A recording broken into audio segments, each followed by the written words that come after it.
Hello and welcome to the Design Show. Now this week's episode is going to focus on colour and how you create stunning colour combinations, but I'm going to show you how to cheat so you don't need to know a thing about colour theory. And we're also going to look at how you revamp an old and tired planting border. Now do stay tuned to the end of the episode because there'll be a chance for you to win the Plant Design Formula, which is my exclusive system for putting plants together to create stunning combinations. And there's a lot more to it than just matching up flower colour. Now, the competition is, I will warn you, only for the very daring. If you're frustrated your garden doesn't look as beautiful as it could, even though you've purchased lots of lovely plants, then help is at hand. Plants are not enough. You have to have a good design layout. And when you combine design with the beauty of plants, that's when the magic really happens. It's our mission here at Successful Garden Design to show you how to do it. And it's much easier than you may think. I'm Rachel Matthews and I've been a professional international garden designer for over 25 years and I teach garden design online. Last week we looked at the problem border that my parents have in their garden where the giant leyland hedge was encroaching far too much on the garden, and I asked you what solutions would you do to solve the problem. So did you get it right? Well, let's see.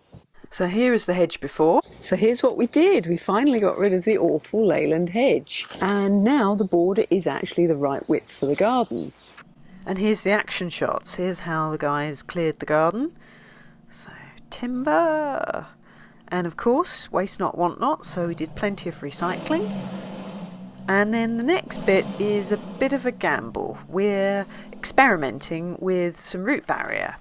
This little machine here digs a nice little trench.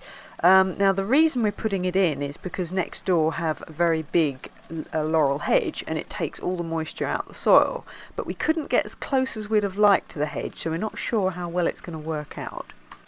So today's mission is to measure up so that I can get this on paper and then work out what we're going to put in.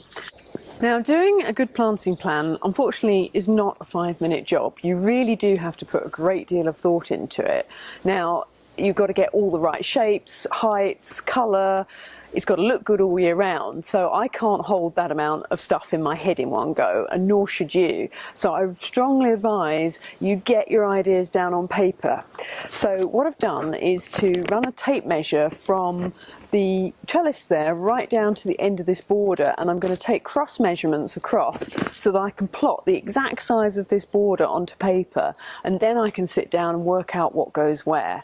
Okay, so that's the border plotted from the measurements, and now all I've got to do is mark on the paper exactly where the existing shrubs that we're keeping are, and then we can work out the colour scheme for this.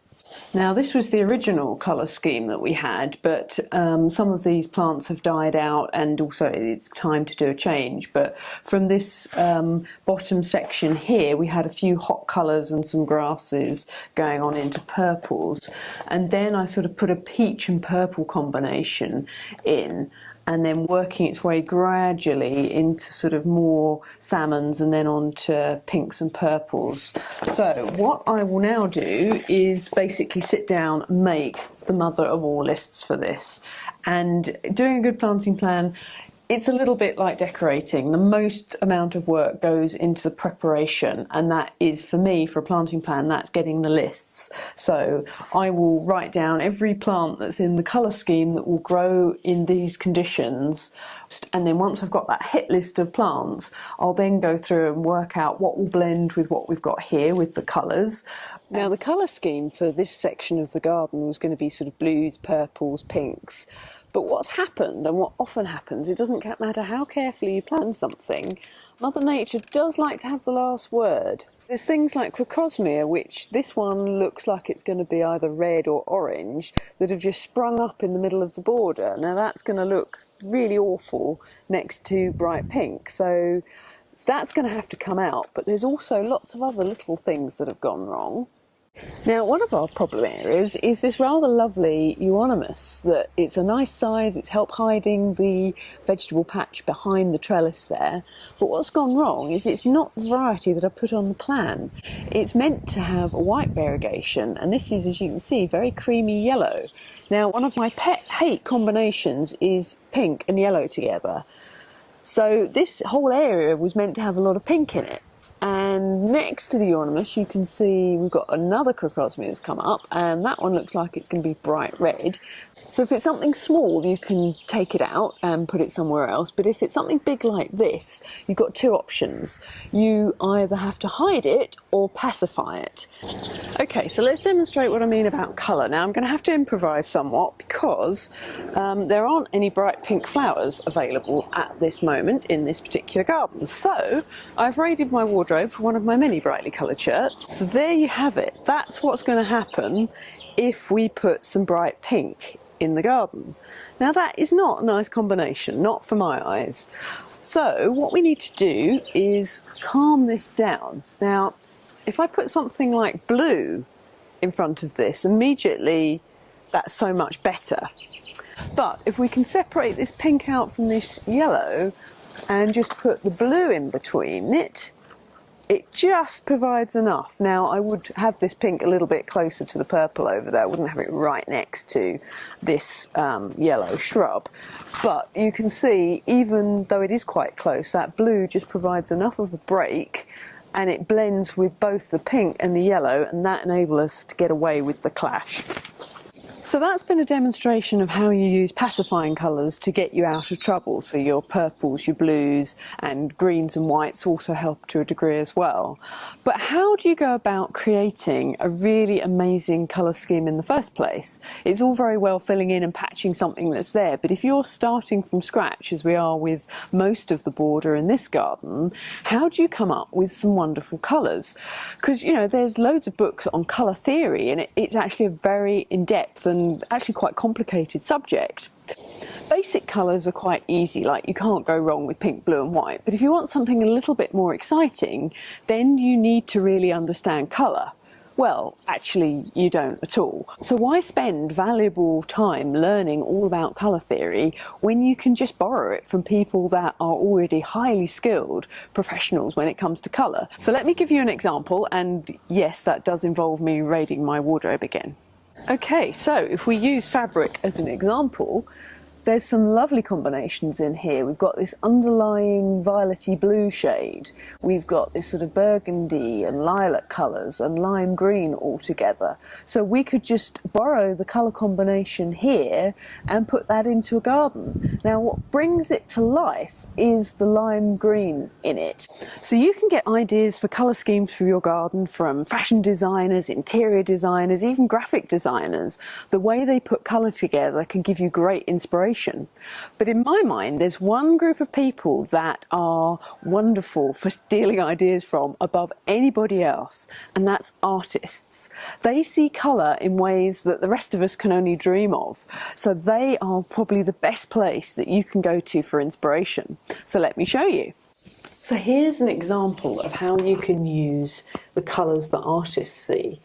Now this is a very, very strong painting, and the dominance is obviously the orange, but if you really study it and look closely, what pulls it together are the interesting other shades they've got, like this limey green colour and the blues and the reds, but what really pulls it together is this very subtle lilac colour. Now the lilacs along this path here, it's in the background of these buildings, but it's also in the shadow.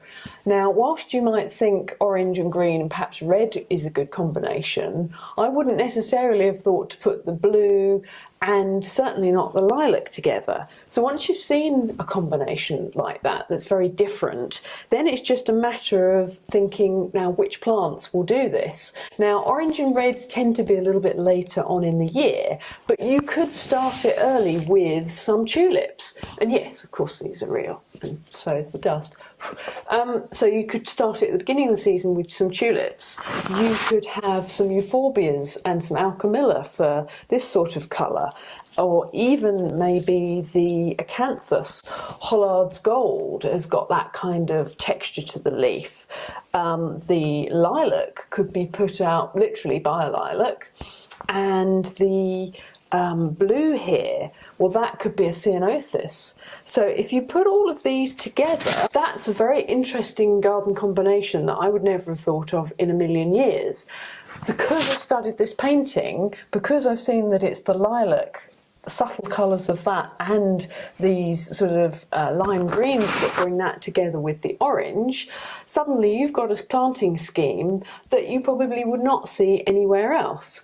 And then it's a matter of thinking how you can get this colour scheme extended throughout the season. So when the lilac has finished flowering, there's lavenders that have this sort of softer colour. When the ceanothus finishes flowering, they'll have this very dark green leaf that we've got in these trees down here.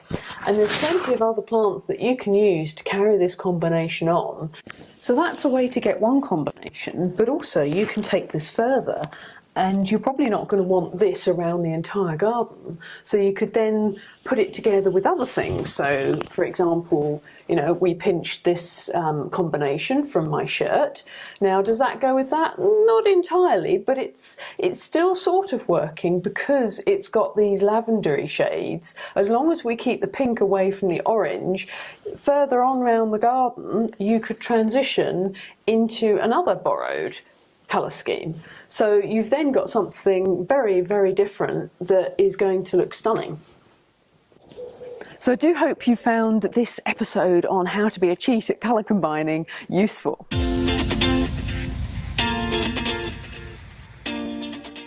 So, on to the little competition that I have for you.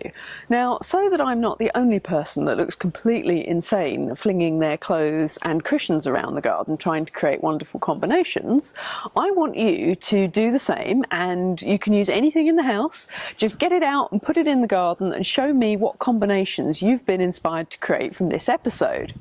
Now, there will be bonus points for anyone that can do what I've done today and have the camera hidden out of view so that when the neighbours look over the fence, it looks like you're just talking to your imaginary friends whilst flinging your clothes and cushions around the garden. So the video that I find most entertaining will win the plant design formula. Now, this is the course where I walk you through all the steps of exactly how you prepare a planting plan. I also give you my top secret database on all the plants that I've photographed and that I use on a daily basis as a designer. Either leave a video reply to this video on YouTube, or if you're watching via iTunes or on the blog, then just visit successfulgardendesign/show9 and then leave the link to your video in the comments at the bottom, or you can email me using the contact form on the Successful Garden Design website. So I look forward to your entries. I hope some of you are brave enough. Now, the next episode might be about vegetables and how to incorporate them in the garden and still have them look attractive, or it might be a garden visit to one of the gardens that inspires me most when it comes to planting. So it will all depend on the weather, and you'll get to find out in the next episode what we do. I'll see you then. And if you'd like some more top tips on how to add the wow factor to your garden, I've created a cheat sheet that you can download and a short video tutorial that walks you through the top 5 things that you must do if you want to create a stunning garden. So head on over to successfulgardendesign.com/wow and you can download your cheat sheet there.